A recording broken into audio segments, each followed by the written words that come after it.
Друзья, приветствую вас на канале «Вокруг света» с коктейлем. С вами Евгений. И сегодня мы будем готовить один из самых знаменитых коктейлей под названием «Кровавая Мэри». По официальной версии коктейль придумал Фернан Петтио по прозвищу Пит. В 1920-е, работая в Харрис Нью-Йорк бар в Париже, Петтио начал смешивать водку и томатный сок в равных частях. Тогда этот напиток называли «ведро крови» или «красный молот», но он был достаточно пресным. В 1934 году после отмены сухого закона Петтио переехал в Нью-Йорк и возглавил Кинг Коли бар в отеле Святой Регисон. Там он довел свой рецепт до совершенства, добавив туда соль, перец, лимон, соус Ворчестер и табаско.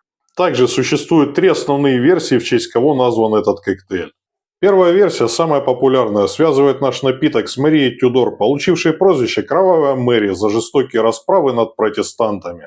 По второй версии в Чикаго был клуб под названием «Ведро крови», в котором работала официантка Мэри, и посетители якобы в ее честь назвали этот напиток. В третьей версии некоторые считают, что коктейль относится к звезде немого кино Мэри Пикфорд, хотя в честь нее существует отдельный коктейль на основе рома. Наполняем наш бокал и шейкер льдом. Далее нам потребуется водка 50 мл, сахарный сироп 10 мл. Томатный сок 120 мл. Свежевыжатый сок лимона 15 мл. Вустерширский соус пару капель для вкуса. Пару капель соус табаско. Черный перец. Соль.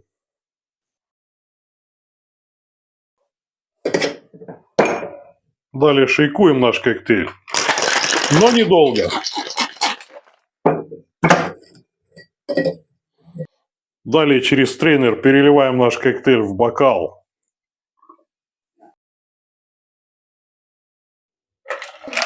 И украсим наш коктейль сельдереем.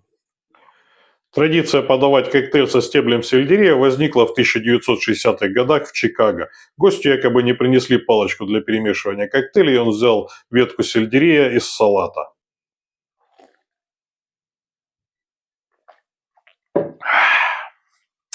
Друзья, и вот так легко и просто мы приготовили этот вкусный коктейль. С вами был Евгений, канал «Вокруг света» с коктейлем. Подписывайтесь на канал, ставьте лайк, оставляйте комментарии. До следующих коктейльных путешествий.